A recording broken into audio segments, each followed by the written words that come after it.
Welcome blockchain buyers to the Blockchain Buyer channel. Today I am going to talk about something that I think everyone that is listening to this channel needs to hear. See, I was around in 2019 and I was starting to get curious about cryptocurrency and blockchain. I was told that the big banks and the big institutions would never go for it. Even they said they would never go for it. But it seems like they flipped. Yes, this is proof that they did. We have JP Morgan to let clients invest in Bitcoin fund for first time. The JP Morgan Bitcoin fund could roll out as soon as this summer. Those of us who have been here know how the sentiment was for cryptocurrency and blockchain, and it's just interesting that our leaders in finance told us that something wouldn't be around. Meanwhile, they were all the while getting themselves in a position to get ready to sell it to us. Now imagine if we would have gotten onto this and took it seriously, because our leaders were letting us know that they were taking it seriously as well. Literally, this guy right here, he did not give the impression that Bitcoin was going to be around.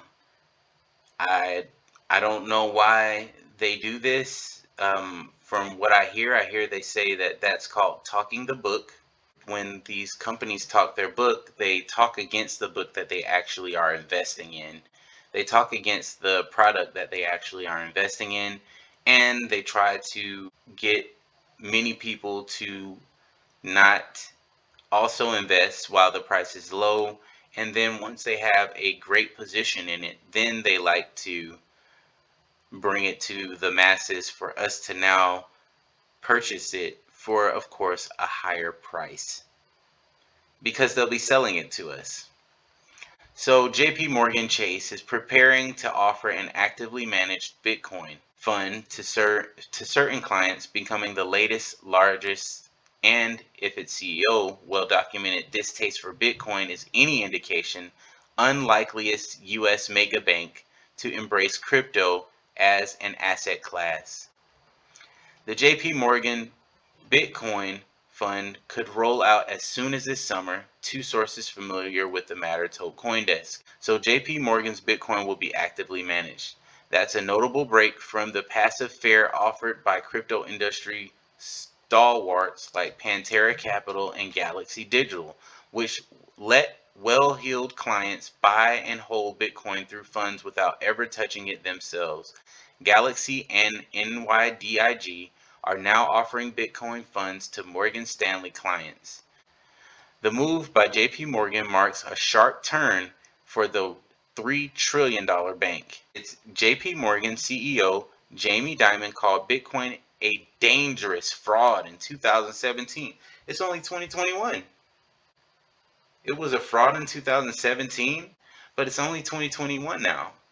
So calling it a fraud, did that help people who view him as a market leader, as someone of importance, saying something about finance?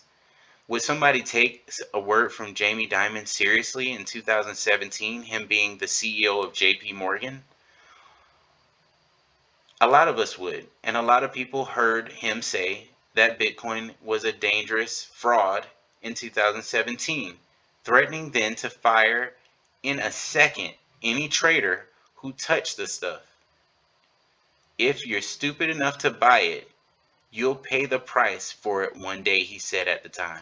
While he quickly walked back the fraud label and has more recently toned down his rhetoric, Dimon, who has repeatedly argued that government regulation of cryptocurrencies is inevitable, maintained late last year that Bitcoin is not my cup of tea. Despite its CEO's personal disdain for the crypto, top deputies within its corporate and investment banking division acknowledged in February that the client demand might force the institution to change. The firm's Onyx division seeks to speed up interbank payments via blockchain technology and JPM coin, for example. After 5 years of quiet development, Onyx is mounting a global hiring campaign for blockchain engineers. This says after 5 years of quiet development, Onyx, the firm's Onyx division, JP Morgan's Onyx division, has been quietly developing. That's crazy, guys. That's the world we live in, but that I just needed to point that out.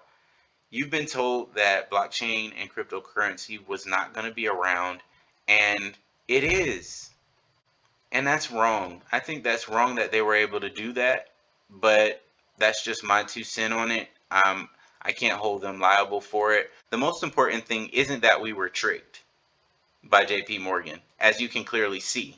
It's not to get mad at institutions like JP Morgan's CEO for telling us one thing while having knowledge of the total opposite and acting on that. That's not what I want you to get out of this. I want you to get out of this something that's even more important than being tricked, is that the JP Morgan Bitcoin Fund could roll out as soon as this summer. Now, why is that important? That's important because it hasn't been rolled out yet. So that means you still have the ability to buy it before the masses. The opportunity here is that you still have a chance to have some position in cryptocurrency before it matures fully. That's what I wanted to tell you. You still have time. It's not over yet. I'm not a financial advisor, but I strongly believe that these two will not be the only two to reach these prices. I believe that once JP Morgan and big banks and big institutions start selling this, we are going to see a market rise. So anyone who has it or wants to hold on to it, you'll be holding on to something that will go up in value over time. What this article pretty much says to me is that owning a piece of cryptocurrency is going to go up over time because they haven't even started selling it yet. So there's still time to get in and there's still time to buy some crypto. Thank you for watching the Blockchain Buyer channel. Please like, please subscribe, and I'll see you on the next one.